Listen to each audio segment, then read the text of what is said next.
What's up, everybody? Welcome back to the Dr. Medic channel. My name is Justin, and today we're here for part 2 of UW Health's MedFlight program. Today we're going to focus on this super cool critical care ground ambulance that specializes in the little guys and little girls for pediatrics and neonates. This specific one here is at UW Health's American Family Children's Hospital. We're kind of down here in the basement, real private, get to check it out. We're going to learn all the cool things about this ambulance. I'm going to go all the way around the outside and show you all the cool little things inside and out, and also the special kind of calls that they go on all over the state. These guys and gals do amazing stuff. So stick around, check it out on this episode of the Dr. Medic.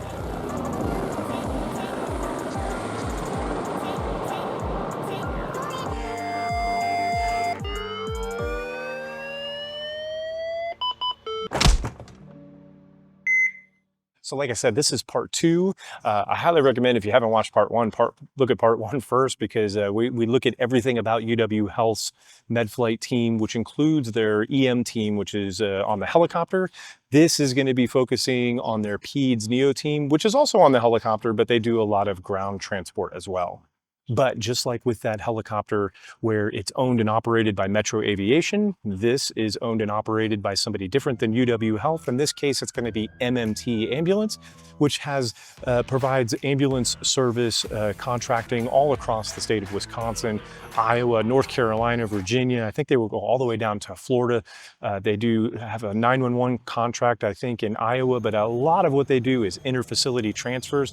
I think they do pretty much all of the interfacility transfers here in Madison, but specifically here with UW Health, they provide the EMT and the ambulance for the nurse and the respiratory therapist who are on this ambulance. So first and foremost, what is this ambulance for? This ambulance is for pediatrics and neonates that need to be transported into town here from anywhere across the state who are having some type of critical care medical emergency. There could be some traumas in there, but it's really going to be some type of medical issue where they're already out at some outlying facility. It could be a small rural place. It could be a bigger city place across the state of Wisconsin. I think they go all the way down to Chicago sometimes. They might go to Milwaukee, and they're bringing those patients back here for the specialized care that they might need at this hospital. And that patient demographic is going to be the younger pediatrics, mostly under like 12, 11 years old. All right, a quick point of clarification. Obviously, you can see that it also says adult right here. And so to be clear, there's actually a bit of overlap here between the Peds Neo team, which is the NICU nurse and the pediatric respiratory therapist, and the EMCCT team, which is the emergency physician and nurse from the first video. And in short, the Peds Neo team specializes in the neonates and younger pediatrics, but also does transport pediatrics all the way up until the age of 18. Likewise, the EM team with the physician and the nurse can and do transport pediatrics as well, and obviously also including adults. So while this video is really highlighting what the Peds Neo team does on this ambulance can also be used by the other EMCCT team to transport adults. Make sense? Cool, back to the show. I'm going all the way down to 21, 22, 23 weeks. I mean, those are kind of getting into the gray area of where the youngest preemies are that they might transfer, but that's what this ambulance is for, and that's what we're going to check out. Does that do something similar? Hey, say what's up to Bucky. And so who's going to be staffing this ambulance? This ambulance is going to be staffed by a specialized pediatric registered nurse who's probably got a lot of experience either in the PICU, in the NICU, in the pediatric ER, or all three, along with a pediatric respiratory therapist. And, you know, there's not an official designation for what makes somebody a pediatric nurse or a pediatric respiratory therapist. It really comes down to their expertise and where their experience is. And the nurses that I've spoken with and the respiratory therapists that I've spoken with just have tons of experience working in a pediatric ER, in a PICU, or in a NICU. Now, what kind of calls are they going to go on? Because remember, obviously they're going to be bringing pediatrics and neonates, but why can't they just use the physicians and the nurse that's on the helicopter? Because these guys and gals that work on this truck also fly on the helicopter. So why do they need a specialized team? They need it because these pediatrics, which we hear all the time, right? They're not just little adults. They have different anatomy. They have different physiology. I mean, when you get into babies that are before term, you're talking babies who have different cardiovascular and different blood flow, right? And so there's a lot of specialty that goes with that. Experience is key, and those are the kind of people that you want running these calls. You want somebody who's taking care of a NICU in one of these Isolettes who does it all the time and has years of experience with working with the little guys. And so that's why they have the specialized team. Now, remember from the other video as well, I told you that they have 5 transport units out of 4 different locations.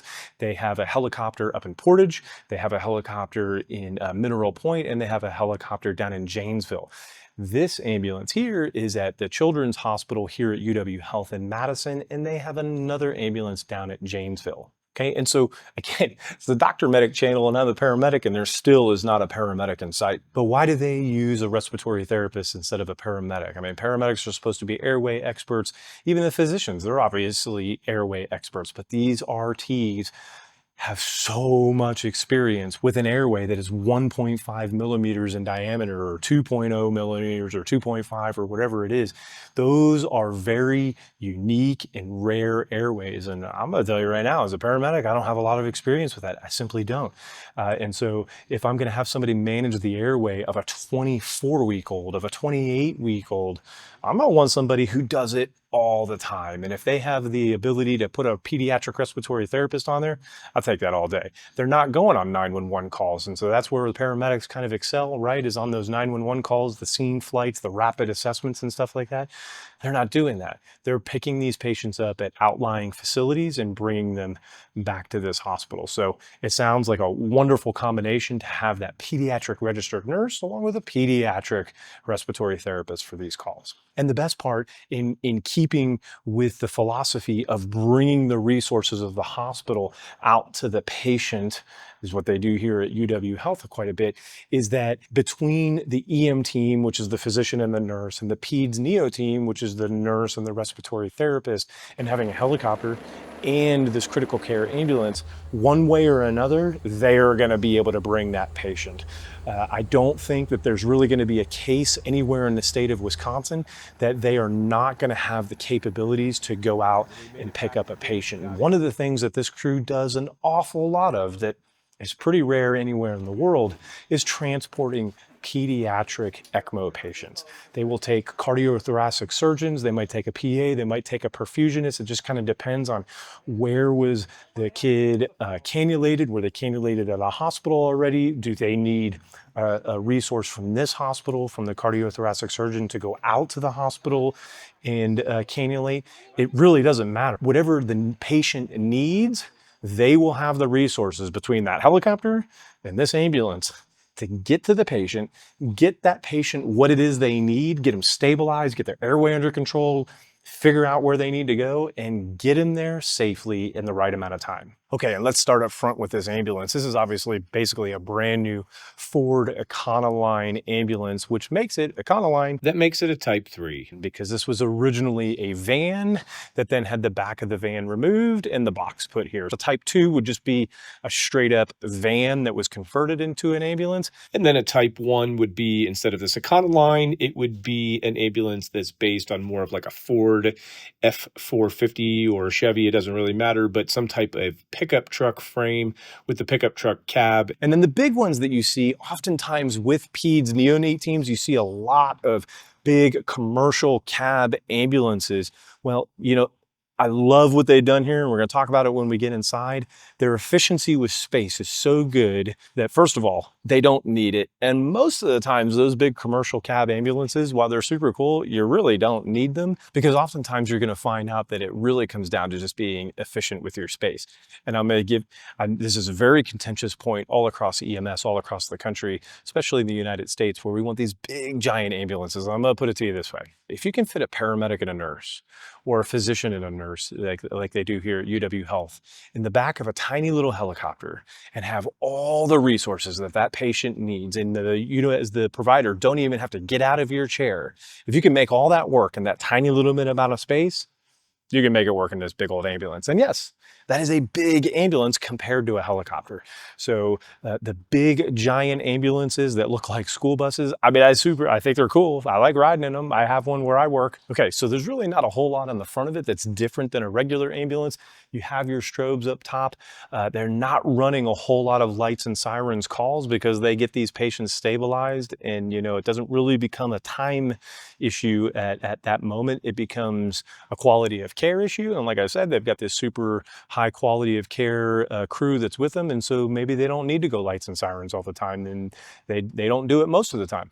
They also don't have an Opticom up there. If you guys have seen in another video, the Opticom is usually that center light that kind of strobes and changes lights from red to green. This ambulance is not hauling butt through town, running through red lights, going to emergency calls. And so there's really no need for them to have an Opticom. So if you're wondering why it doesn't have an Opticom, it's not necessary. I do believe that this particular ambulance has the gargantuan giant V10 Triton engine, and it is gasoline. I mean, you guys tell me across the country. I'm curious. It was pretty unique when it first happened at my agency, where we switched to gasoline ambulances. It's kind of unheard of if you're old. I don't know. Am I getting old? I've got some gray hairs on the side, but I always grew up with diesel ambulances, and now they're switching to gasoline. But they're becoming more efficient, and you know what? They tend to not blow up as much. Okay, so when you come over here to this compartment, this is normally just where the oxygen would be, but in this case, they've also got a giant H tank. Is that an H tank? Giant H tank of medical air, which we're going to talk about what that's for in a little bit.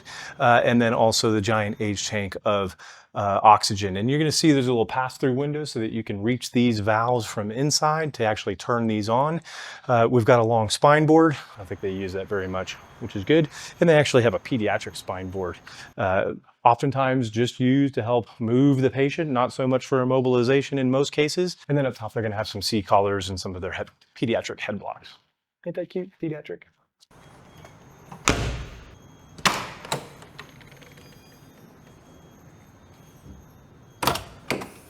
Okay, down here is kind of like the brains of everything. On the bottom is going to be their inverter. And remember, so you're taking 12 volts coming from the alternator of this engine, and you got to convert it to 110 volts for all of the equipment that's in the back. Everything that's plugged in, it's running on 110 volts, not 12 volts. So you need a very, very powerful inverter. You need a very powerful alternator as well to be able to put out that amperage and put out the right amount of power. And so this is going to be their main inverter. Sometimes, especially with Isolette, they might be draining that power, or they might need a backup power source, and that's what this Generac is here for. They can use this for emergencies, not only just for if the inverter doesn't work and now they've lost 110 volt power, AC power, but so they can use it for the emergencies, but they can also use this to boost the inverter, and then they'll be able to use the extra wattage that is coming from this Generac and add it to the power that's coming from the vehicle to be able to support all of the extra equipment that's running in the back of the ambulance. Up top, you're going to have their ice scraper. They've got an extension cord. They've got some shovels in case they get stuck somewhere. They've got other safety equipment. They've got some extra oil, gas only. Okay, so this back corner in the back left is going to have one of their fire extinguishers, also a bunch of C-collars and a spare Pediamate. Pediamates, do not let the kid sit on the bench seat. Do not let mom hold the baby.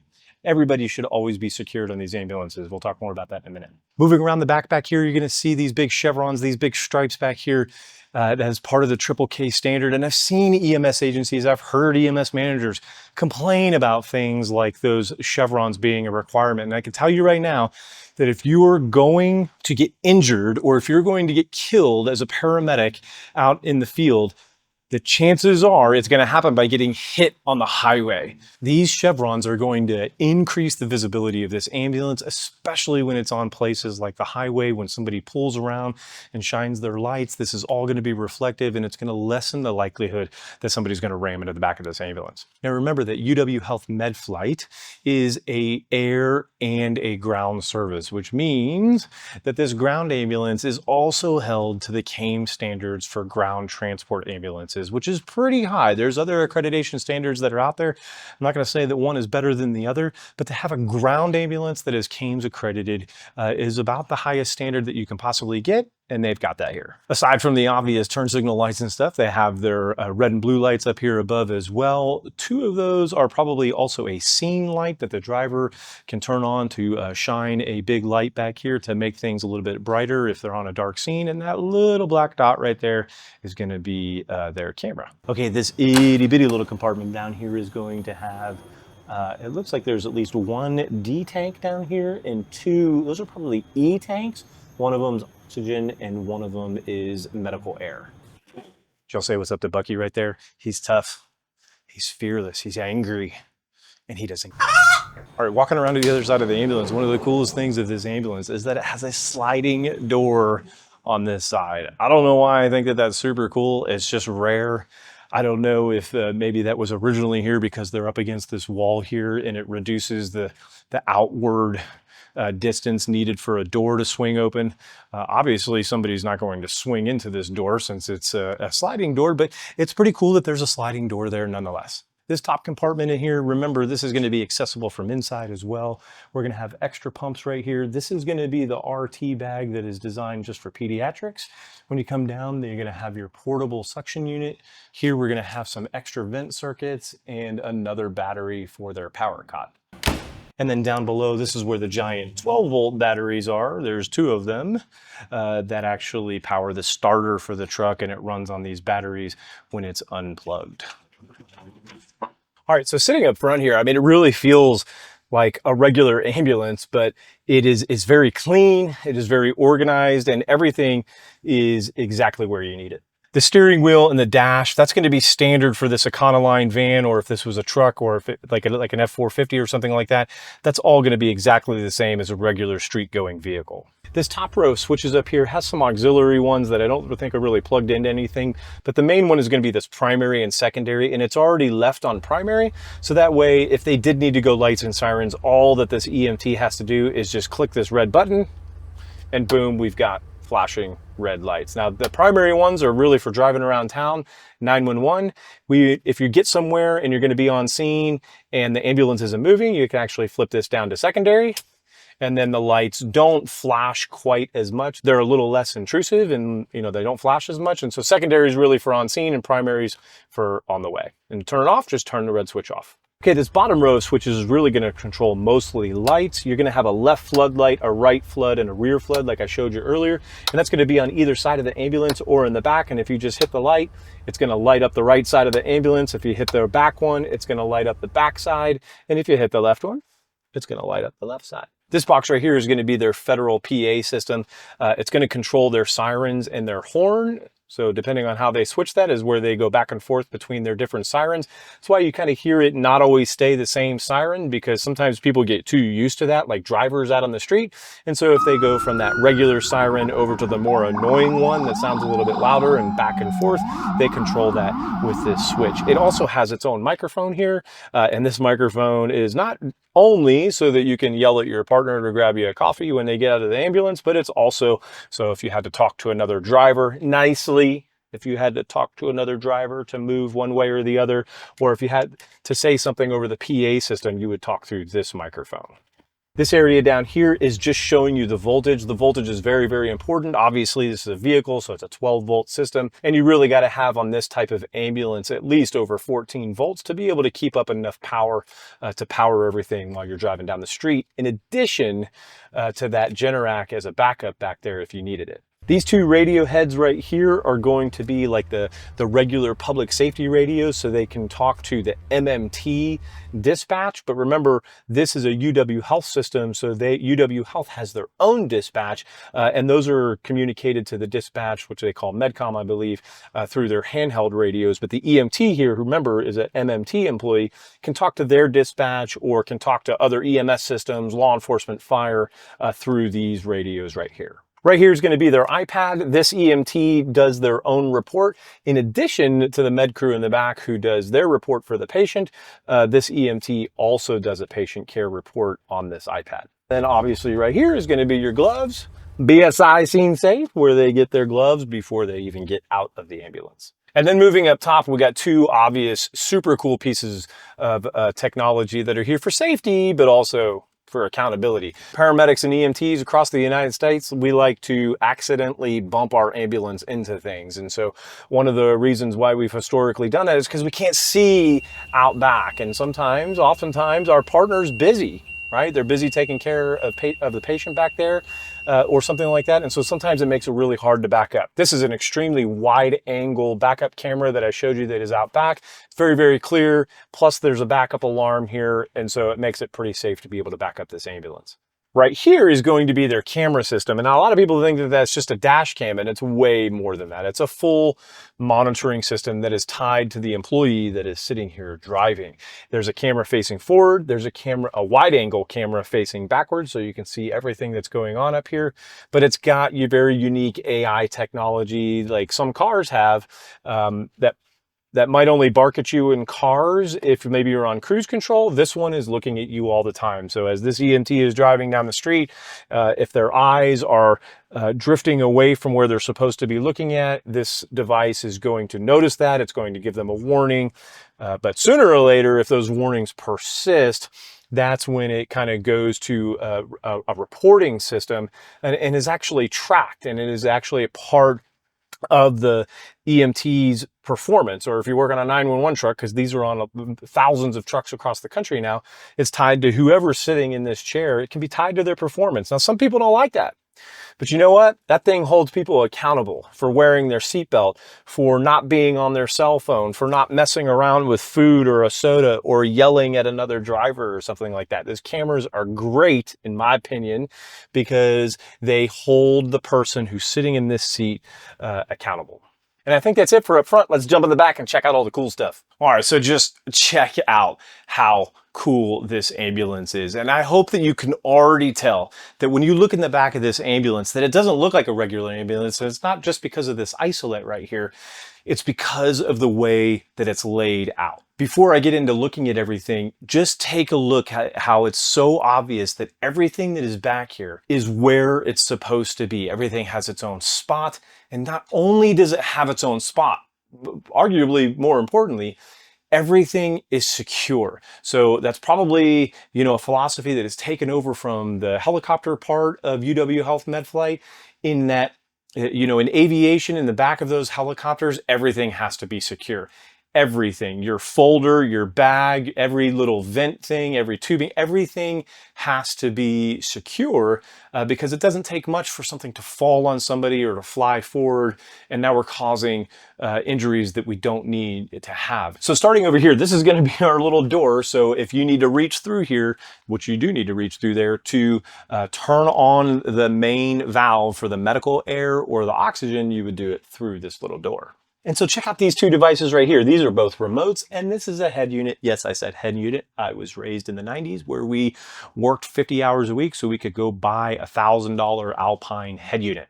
Anyway, this is a Jensen head unit, but it is a DVD player that will drop that screen down right there. So a kiddo who's sitting on this stretcher, not in this Isolette, but a kiddo, 7, 8, 9-year-old who's sitting on the stretcher can look up and watch their favorite episode of Love Island. No, but for real, that is super cool that they have that. But most of the time they're able to just give the kid an iPad and the kid can watch whatever they want or play their games. It's really big with pediatrics, especially throughout the entire hospital and in the ER, to find ways to provide comfort to the kids, because it's kind of scary being back here. Some kids might get back here and be like, man, this is really cool. I would think it's really cool. But a lot of kids, a lot of families, they get back here and they're very scared. They're very intimidated by all the stuff that's back here.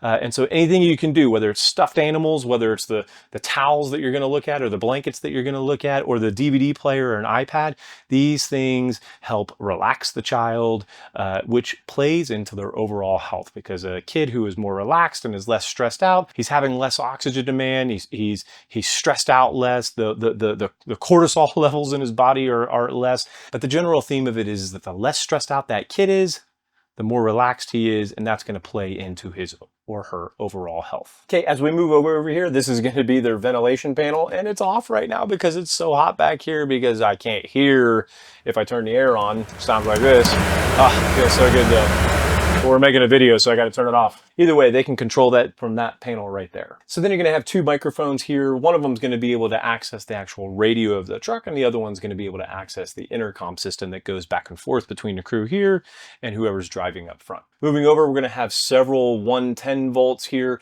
I don't know if that red is actually like it is in the hospital. Typically, when you see a red outlet like that, that means it's on the backup, but we do have a backup generator on here, so that red one is probably tied to that Generac generator that's out there. Okay, and so moving over to this panel over here is going to be the same kind of switches that you see up front. The top left one is going to control the overall power coming to the back of this ambulance.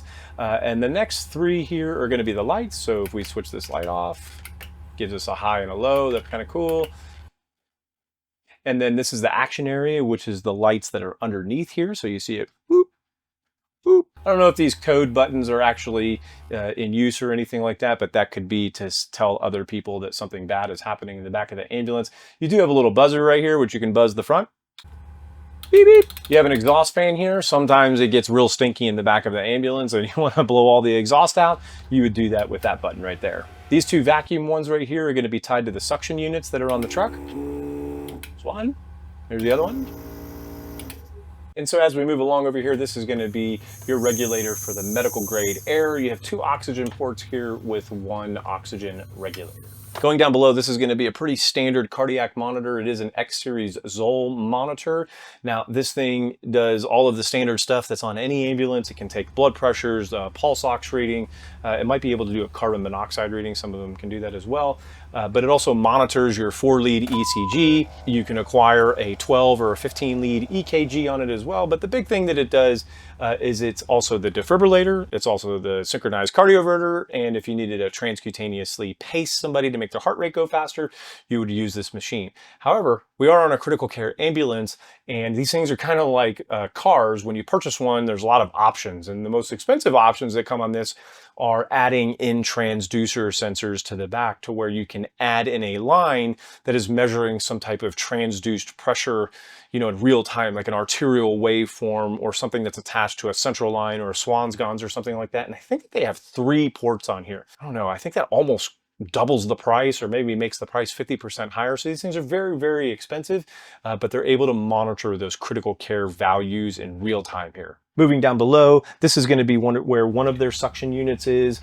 They have a little trash can here and a sharps unit, and then over here is going to be their other suction unit.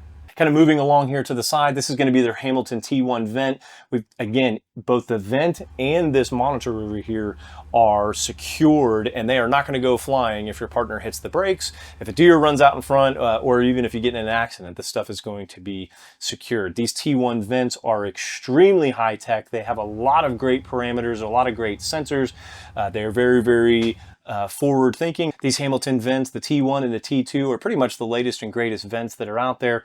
They can monitor all the right pressures and have all the good settings from SIMV to CMV to assist control, but also pressure support. I think this one probably has pressure support on it as well, but also both CPAP and BiPAP. All of that in the same tiny little vent like this is pretty good, and is just an extra resource for all the different patients that they go on. Okay, and moving over here, these are going to be the kind of IV pumps they use. They use these Braun pumps.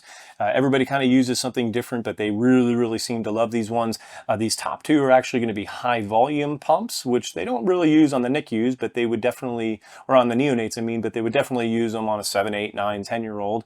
And the one below is going to be a syringe pump, but they do have a total of 4 of each. So they have 4 high volume and 4 syringe pumps on this truck. We're going to have extra suction equipment up here. There's extra O2 regulators down here. We have another stethoscope down here, which look how small that guy is. That's a small stethoscope. No plug for Littman, but that is a nice Littman. A lot of what they do on this ambulance is about thermoregulation, especially with this Isolette. And so lots of different blankets up here, even some ones with some cool colors here. Up top, there's going to be a pediamate and a neomate, which is super cool. Again, we do not transport a 25-week-old, a 25-year-old, a 25-month-old, or an 80-year-old without being secured in the back of these ambulances.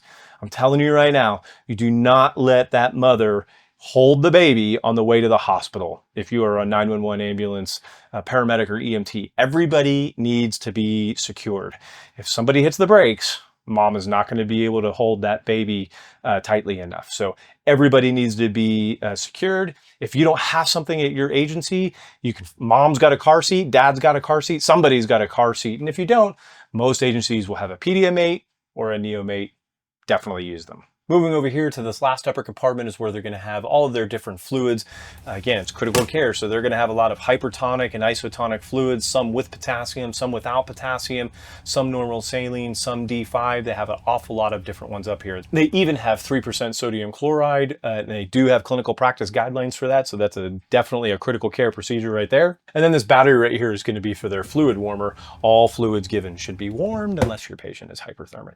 Okay, and then each of these drawers right here is just going to be your added supplies. This is going to be, you have syringes, needles, IV supplies in here. Lots of different tubing and different IV tubing in here. This is going to be your biohazard drawer right here with the most important part on any ambulance. Convenience bag. It's never very convenient when you're using one of these.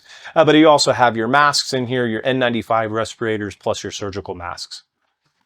Moving down, you have more tubing along with a chest tube kit. And then I think this drawer on the bottom is definitely the most important because it's got all the cool movies in it. Kung Fu Panda. Yeah! Okay, so then moving over to these side chairs, there's no bench seat here. Why? Because that's where people get hurt, is on the bench seat, because they feel like they don't have to buckle in. Woo, that's fun. But these seats move forward and they also spin around. So you have access to everything that you need. You also have these 4-point seat belts that even when they're hooked up, you can still lean forward and backwards to be able to reach your patient or to reach any of the equipment that you might need while you're in. And then lastly, right in front of us, we have the bread and butter of what they do back here, which is this Isolette. And this is basically the same type of device that would be in the actual NICU. And so when you hear of an incubator in the NICU, this is what they're talking about. This device is basically here to thermoregulate this patient, to be able to control the temperature of the patient, especially when the baby is a premature baby. That is the problem with a 25-week-old, a 26-week-old, is trying to control the temperature because their body's not fully formed yet. Their circulation is not the same, and so it's very difficult for them, or if not impossible, for them to be able to control their actual temperature. That is what this device is for. So then down below is going to be this Sol monitor. It's a little bit different than the one that's over there, but this one is built into the actual Isolette. Now, I do believe that this one is called a Voyager. They have a new one that's coming that has a little bit of advanced features called a Next Gen, I believe. But this one here does have this Zoll monitor built into it that can do all the same functions that that other one can do.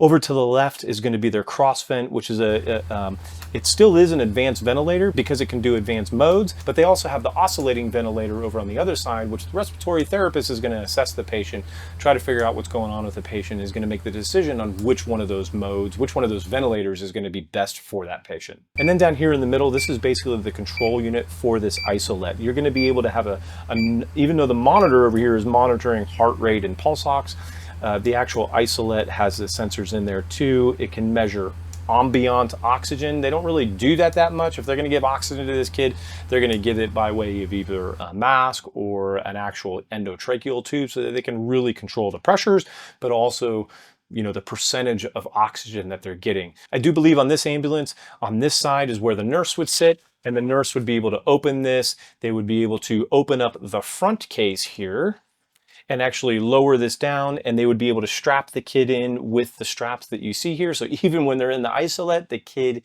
is secured in the back of this ambulance. They get the kid all secured, get them how they want, and they would close this door. And then if they needed to get back in, it's kind of hard to get the temperature to where they want it to be in there. So it's kind of like, your dad yelling at you to not let the door open so you don't let all the cold air of the house escape. It's kind of opposite here. So we want to keep the warm air in, right? And so it might just use these smaller doors to be able to go in and manipulate something that they might have to do, or they might use this stethoscope right here, to be able to assess the kid, listen to the heart rate, listen to lung sounds or whatever's going on.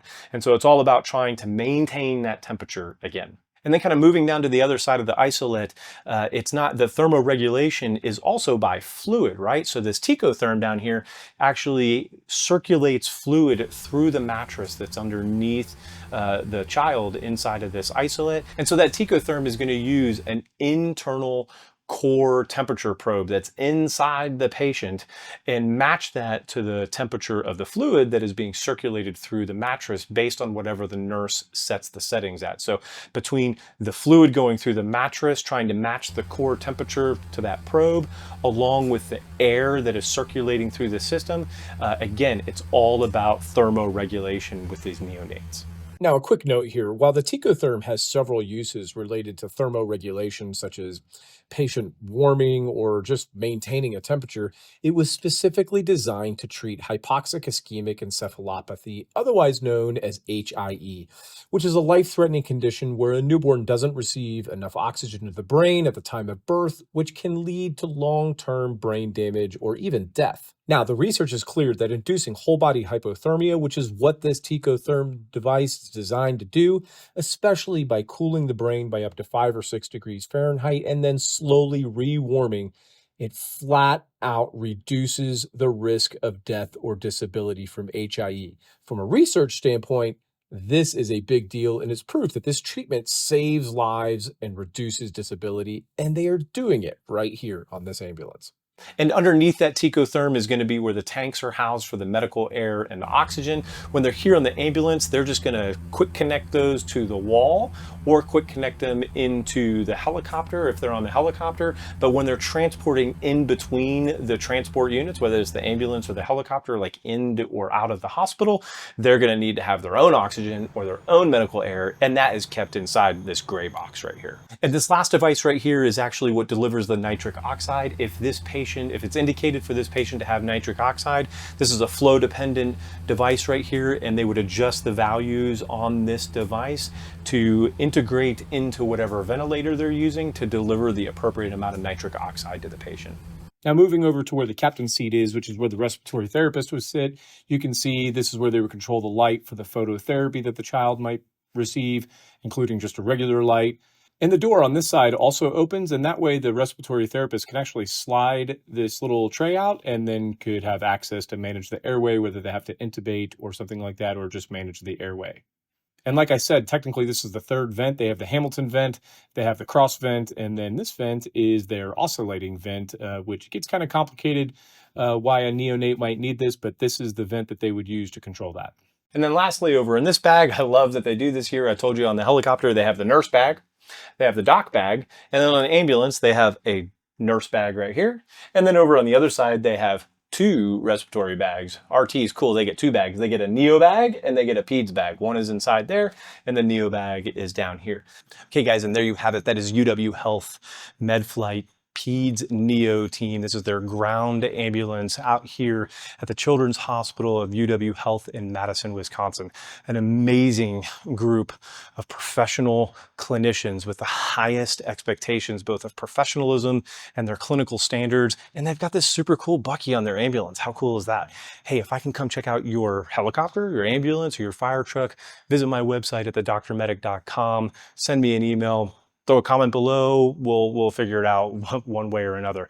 Either way, super impressed that they have absolutely spared no expense to bring the best resources to you, whether that's the staffing, whether that's putting an RT along with a registered nurse, along with an EMT driving 3 people in a very, very expensive ambulance with all of that expensive gear in the back, all for what? To make an impact on people's lives, to improve the lives of the people who live in the state of Wisconsin.